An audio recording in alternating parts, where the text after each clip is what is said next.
Please subscribe and don't forget to press the bell icon to get notified whenever we upload a new video.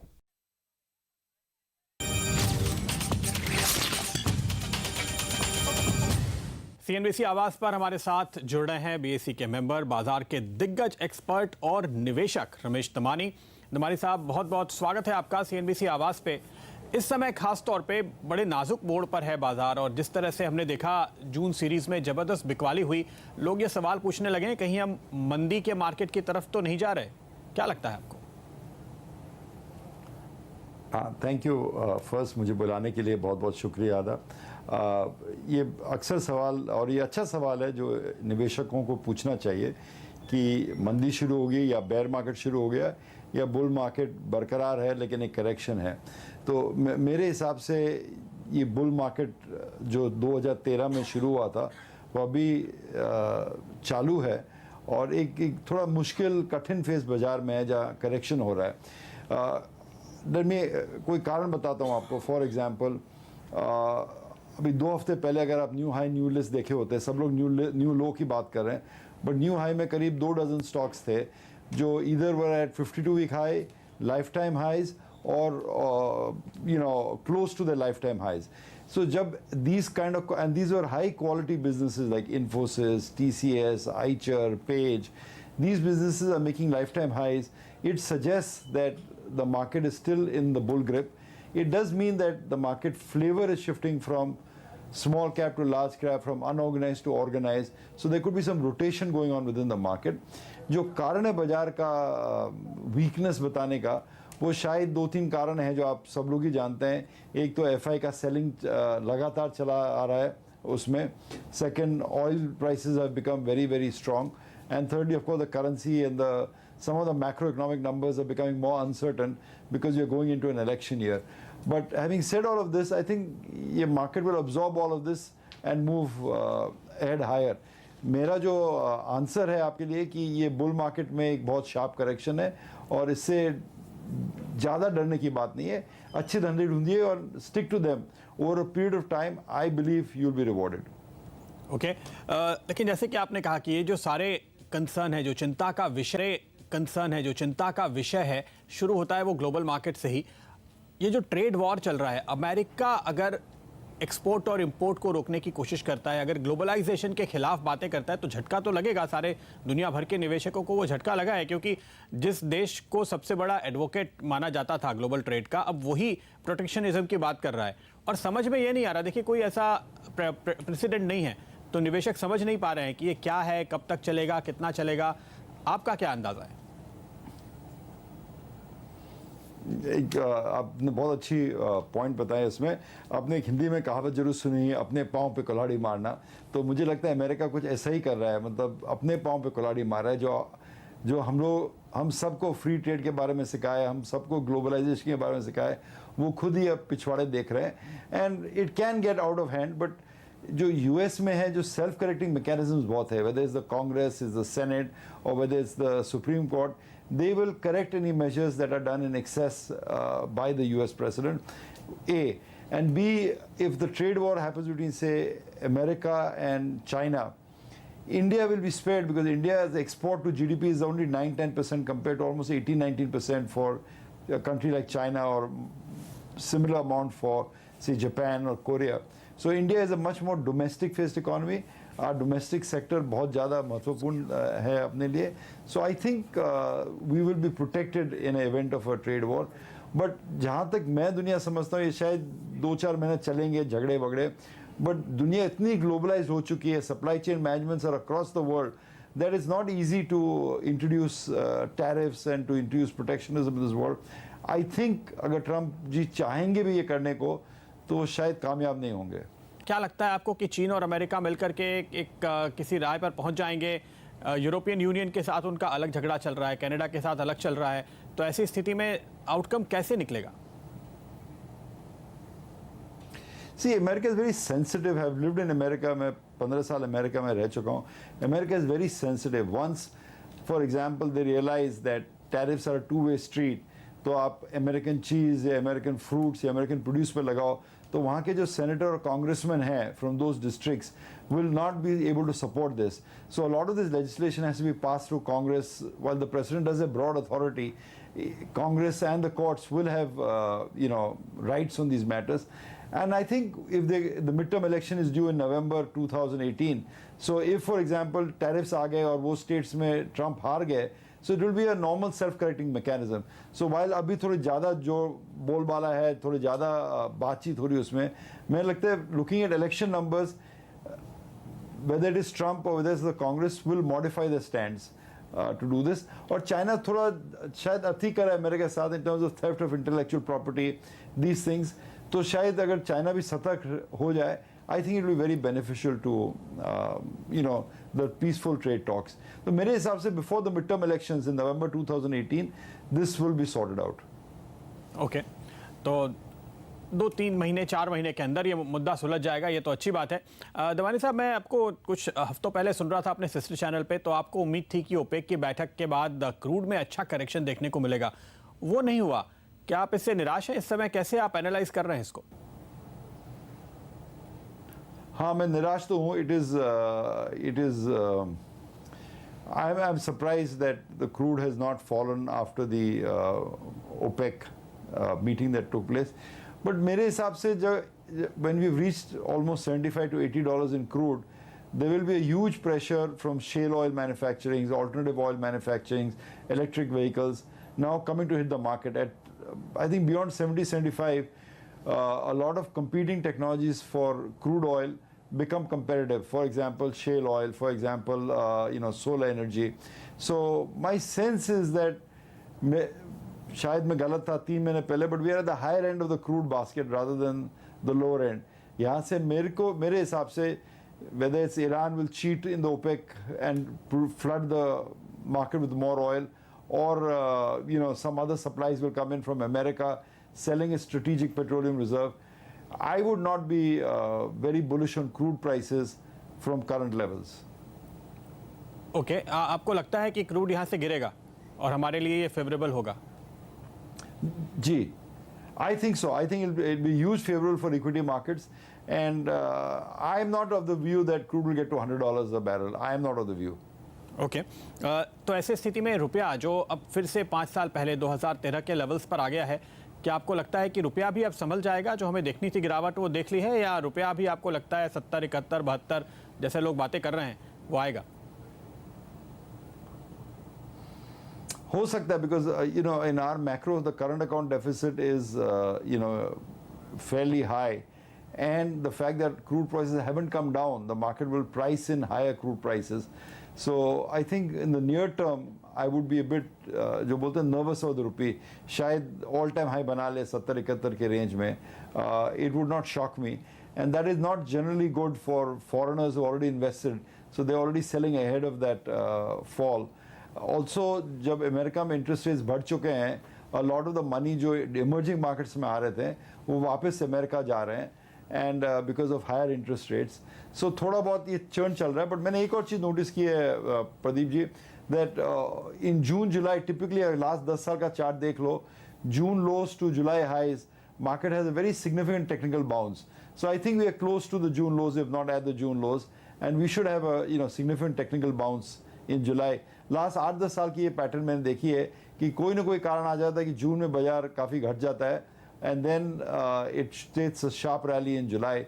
So maybe after the monsoons, maybe after this first quarter results are out, I'm hopeful that the market is closer to the bottom rather than the top. लेकिन खास तौर पे जहां पिटाई हो रही थी mid cap space में, क्या वहां भी आपको लगता है कि अब हमने वर्स्ट देख लिया है, बॉटम हो गया है या हो रहा है? See, mid caps were up 47% last year, okay? जो एक बाजार में बहुत explanatory statement है, बोलते हैं regression to mean होता है. So 47% कोई भी चीज़ नहीं ग्रो कर सकता है for a long period of time. So I think वो exceptional year था, वो थोड़े बहुत gains वापस दे चुके हैं, and उसमें क्या हमेशा गधे भी चलते हैं, घोड़े भी चलते हैं. So at some point गधे के दाम सोने के दाम हो जाते हैं. So market has a self-correcting mechanism to correct that. See, overall the index is very stable.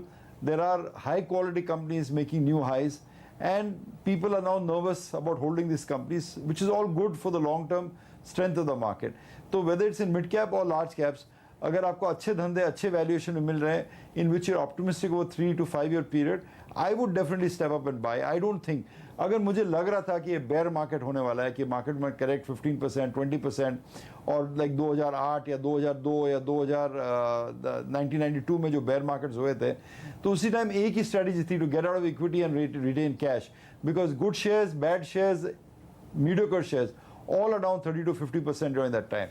यहाँ तो कुछ दिखाई नहीं दे रहा है. I mean, only the bad quality companies जहाँ accounting fraud है, corporate governance issues है, too much raising of capital है, business prospects are not good, those are going down. The highest quality companies in India, Godrej Consumer, Infosys, TCS, Eicher, Page, all are at lifetime highs. So the market is in a sense discriminating. And जो message हमेशा अपने को सोचना है कि whether it's mid cap or large cap, we need to find some great businesses to invest in. That is the key. You want to find a good high quality business that you can invest in, whether it's in the mid cap space or the large cap space. ये भी माना जा रहा है कि इसमें regulators की भी एक भूमिका रही है, क्योंकि जिस तरह से म्यूचुअल फंड्स को उनके स्कीम रीस्ट्रक्चर करने के लिए कहा गया, फिर एक एएसएम के सिस्टम के अंदर इतनी बड़ी तादाद में कंपनियां आ गई, उन सारी चीज़ों के चलते हमने ये करेक्शन और गहरा देखा है मिड कैप स्मॉल कैप में. आप कैसे देखते हैं? Possibly, but I think क्या होता है कि जब बुल मार्केट बरकरार रहता है, people get complacent, people get lazy, कई लोग आके कई शेयर अपने चला देते हैं या पैसे के दम पे चल जाते हैं या कुछ एक्साइटिंग प्रॉस्पेक्ट्स देख के चल जाते हैं, बट 6 महीने साल भर बाद जैसे कहावत है कि दूध का दूध हो जाता है, छाछ का छाछ हो जाता है. So I think the market is reach that phase where जो मल्टीपल हम लोग दे रहे थे because money was flowing in and people were complacent, has now corrected. Even in the mid cap space, I can name to you half a dozen companies that are, after going up 8x 10x, are still within 5-10% of the all time highs. तो ये idea कि बाजार share बढ़े नहीं तो खराब हो गया, I don't buy that view. I think shares should be able to double every 3 years or 4 years or 5 years. That is the kind of range that investors should look for. And मेरे हिसाब से we are on track to do that. So I would not blame SEBI for doing this and that. ये सब intermediate corrections होते हैं which the market takes care of itself. I don't think that is the reason. I think थोड़ा complacency ज़्यादा हो गया था share बाजार में, and the returns that we had last year cannot be matched. So ज़्यादा ऊपर नहीं जा सकते तो ये शेयर नीचे ही जाएंगे. और जैसे आप देख रहे हैं कि there's many instances coming out of corporate fraud, poor governance issues, auditor changes, business is not delivering on the earnings. So those companies are the ones getting hammered. Even the mid cap space जहाँ earnings आई हैं, जहाँ prospects ठीक लग रहे हैं, these shares are still trading at fairly good valuations. अब ये जो रीस्ट्रक्चरिंग हुई है इसके बाद क्या mutual funds overall mid cap और स्मॉल कैप में कम निवेश कर रहे होंगे नए जो उन्होंने गाइडेंस फ्रेम किए हैं उसके अंदर? और दूसरी जो एक और फ्लो आ रहा था बाजार में काफ़ी पीएमएस की ओर से, अब सुनने में आ रहा है उनमें बड़ा रिडम्पशन आ रहा है, दिक्कत में है, परफॉर्मेंस बिगड़ गया है, तो क्या ये बंद होंगे? क्या यहाँ से आने वाला फ्लो भी बंद होगा या कम होगा? I mean, ये मुश्किल है कहना. If PMS में फ्लो बंद होगा या म्यूचुअल फंड में कम हो जाएगा, that would be detrimental to the market, because जो इंडियन इन्वेस्टर है बहुत सालों बाद इंडियन मार्केट में होल हार्टेडली इन्वेस्ट किया है, तो if he starts losing money, he will obviously be reluctant to put in the SIP or put in that money into the PMS funds. So that would be bad news in the market. But the point I'm making, Pradeep ji, always is that India offers a fantastic buffet of opportunities in the stock market in terms of various sectors. We have stocks, say, in the gaming industry, we have stocks in the public sectors, we have stocks in retail, we have stocks in commodity. And the trajectory is right of this country. The trajectory that we're looking for is the right place. So we need to kind of find the stocks that will benefit from this kind of environment. Part of this market, and liquidity gets stuck, we will be in a problem, but we'll have to deal with it. तो ये आपने कुछ एक दो themes बताई, आपके themes को और अगर अंदाज़ा लग जाए तो शेयर को समझकर लोग कोशिश करते हैं फॉलो अप करने का. इस समय आपको सबसे पसंदीदा क्या थीम नज़र आ रही है जहां आपको लगता है कि मौका बहुत अच्छा है, निवेश कर रहे हो आप? कुछ आइडिया दीजिए. मैं थीम्स जरूर बता दूंगा आपको. I mean, I've been very bullish on the quick service restaurant business because I think this plays to all the themes that I'm bullish over the next 5-10 years. More women working, more people eating out of the house. You want hygiene standards when you eat out. So the quick service restaurant, there are only 3-4 companies in there, but they meet those criteria. And you can see in a country like India, there's unlimited growth potential if you provide good, attractive food to these people. The quick service restaurants, continue to make a lot of strength. ये जो अभी ये हाल फिलहाल जो थोड़े PSU के shares disinvest हुए हैं, I think some of them are coming out at very attractive valuation. So I would look at some of those shares. I have said in the past on your channel that I like the cyber security space. The shares haven't done very well. They जो भाव बोले थे उस shares आजू बाजू ही भाव पड़े हैं. But I continue to remain bullish on these shares. A few weeks back, I'd made some bullish comments on the airline stocks. These stocks have gone down after that, mainly as a result of oil prices flaring up, but also the growth in May has been a bit less than expected. But मेरे हिसाब से यहाँ value मिल रही है. I think there is some value. If you look at the discount airline space, particularly, I think there's some value that is going to be there. And we are in this business for the next not 3 months. I can't predict कि कल कोई आके कोई share A बेच दे या B बेच दे because he wants to get out of India or because he wants to get out of equity. But these shares are businesses with the future and they offer value. So particularly in the discounted airline space, we continue to remain bullish. Okay लेकिन देखिए aviation में काफ़ी सारे लोग हमसे सवाल पूछते हैं, इसलिए इस पर आप थोड़ी सी रोशनी डालें तो अच्छा होगा. जो लोग बहुत सालों से भी लेकर बैठे हैं, 5-7 साल से जेट लिया हुआ है या आईपीओ के समय से इंडिगो लिया हुआ है, तो इन स्टॉक्स में भी जिस तरह के कंसिस्टेंट रिटर्न की उम्मीद थी वैसी आई नहीं है. क्या आपको वाकई लगता है कि ये पोर्टफोलियो ग्रेड के स्टॉक हैं या ये सिर्फ जब क्रूड सस्ता हो जाए तब चल जाते हैं और फिर क्रूड बढ़ने लगे तो इनसे निकल जाए, वो ट्रेडर ज़्यादा पैसा कमा लेते हैं? See, the need for transportation is not going to go down. I mean, you might have internal combustion engine be replaced by electric vehicles, so you might not need automobiles, all right? But unless कोई Star Wars जैसा scenario आ जाए हिंदुस्तान में, where we can beam up from Bombay to Calcutta, अगर शादी होगी, अगर conference होगा, अगर छुट्टी में जाना होगा, people will want air travel. और ये country बस अब शुरू ही हुई है air travel सीखना. So there's a huge runway ahead as people disposable incomes increase as people travel. दूसरी चीज़ क्या है कि जो एयरलाइन इंडस्ट्री में प्राइस वॉर्स चलते थे वो शायद अभी भी चल रहे हैं बट कम होते जा रहे हैं because only 3 or 4 players left. So they realize that they don't want to spoil this market. जो आपको समझ लीजिए 5 साल पहले 2,500 रुपये में बॉम्बे दिल्ली टिकट मिल जाती है, अभी 5, 8, 10 हज़ार तक वो टिकट मिलती है. Third, a lot of the major metro airports, Bombay, Delhi, are at capacity. So anytime you want to fly out from Bombay, because the lack of capacity, prices will go up out there. Thirdly, airlines have moved to what we call a la carte pricing. So what they're doing is they are pricing you for your luggage, for your food, fuel surcharge.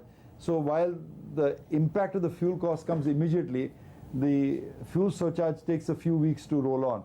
So I think they will be able to absorb even $75 to $80 fuel charges.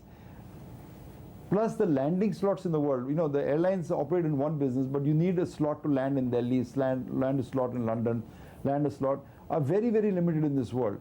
So airlines that have capacity to land you in Delhi or land you in Bombay or land you in Madras, Chennai on prime time will command a premium. So I think the economics of the business are changing. पहले 8 airline थी, अभी 3 airline हो गई mainly.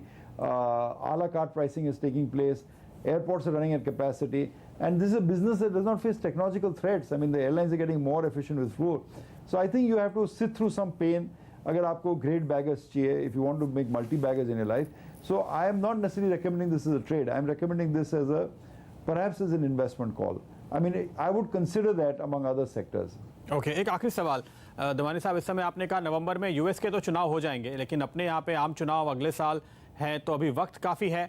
तब तक क्या बाजार में अनिश्चितता रहेगी? उसके चलते किस तरह की स्ट्रैटेजी रखनी चाहिए? क्या और डाउनसाइड दिख सकता है? क्या एक बड़ा रिस्क है पोर्टफोलियोज के लिए? और आपका क्या अनुमान है चुनाव को लेकर? प्रदीप जी, एक बहुत अच्छी किताब किसी ने लिखी थी, that India grows at night.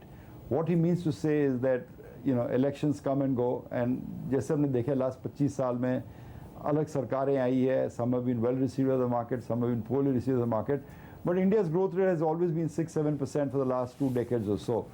And my feeling is that given the demographic spot we are in this country, and given the kind of environment of social media, of awareness that we operate in, that irrespective of the government that comes to power, we can grow at 6 to 7%. And that is not a challenge. So you want to remain invested in good businesses, because if GDP is growing at 7%, inflation is at 5%, you have nominal GDP of 12-13%, you will continue to do well. There's not a problem out there. What we would hope for is a government that can take us up to 9-10% growth in real terms. That would be a true game changer in India. If we can, say, double our economy size every 8 or 10 years, I think in 30 years, in one generation, we'll have a completely different standard of living. तो बाजार के जो bulls है, जो ultimate India bulls हैं, ये बोलते हैं कि इंडिया ग्रोज एट नाइट, तो वो 6-7% तो ग्रो करने वाली है because of a share demographics and the position we are in life. While other countries are happy with 2%, 3% growth, we can grow at 6%, 7%. That creates a unique opportunity. If you find a government with the right mindset to come and take us to 9%, 10% growth, then it will completely change. But in either case, whether we grow at 6% or whether we grow at 9%, you want to remain invested in equity, because what are you going to do? With FD deposits, you're not really beating inflation.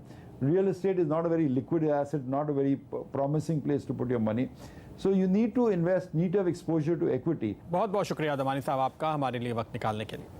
Thank you.